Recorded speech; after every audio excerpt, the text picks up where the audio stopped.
in your long and illustrious career, which case of that which you have fought or which has come to you has really touched your heart personally? I would probably pick Tata Mysteries. Okay. In Tata Mysteries case again, I was appearing for the Tata side. I was also working along with another firm, Shardul Ramachandra Shaw, who had been consulted by Mr. Tata even prior to the ultimate termination of Cyrus Mystery Services. At that time, I was still the Tata lawyer and I was retained on behalf of the group, so I could not be consulted because I was still Tata's lawyer and Cyrus was the chairman.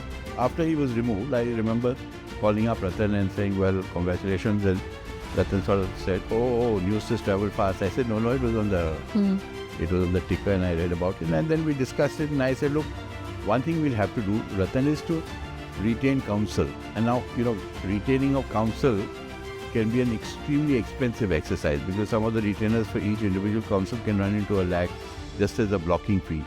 But I knew the seriousness of the case. I knew that once Ratan undertakes an exercise like that, then money is no consideration.